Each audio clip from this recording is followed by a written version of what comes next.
Просунулися на висоту жовтневого і на інститутську. Уважно дивимося.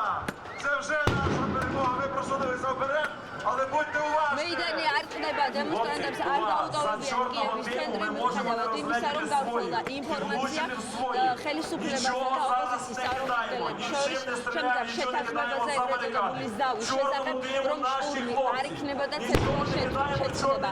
დემონსტრანტები ამბობენ, რომ ისინი არ დაიშლებიან და პირიქით დილიდან ყველა შესასვლელიდან, რომლიდანაც შეიძლება შემოსვლა ევრომეიდანზე და არ აქვს დაკეტილი ბერკუტს სხვადასხვა ქალაქებიდან მოდიან მხარდამჭერები.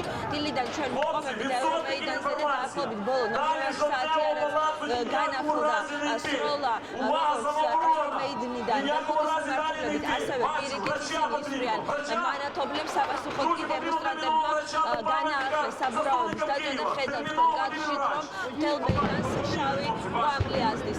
დემონსტრაციებს დილიდან არის გამოსვლები და კითხულობენ იმ ადამიანთა სახელებსა და გვარებს, რომლებსაც შეეხოთ სანქციები, ყოველი ამსეთი სახელისა და გვარის გამოცხადებას მოხდება პრაში და შეძახილების სლავა უკრაინა. დემონსტრანტებს ვესაუბრეთ, ისინი ამბობენ, რომ აქვთ იმედი, რომ შეერთებული შტატების შემდეგ ევროპასაც ექნება ადეკვატური რეაქცია და ჩვენ რესპონდენტებმა გვითხრებს, რომ სანქციებთან დაკავშირებით მათ რომ უფრო აქტიურად ესაუბრათ რამე თებერვლამდე ისინი თავიდან აიძულებდნენ სისხლიან ღამეს და აღარ დაიღუპებოდა 25 ადამიანი.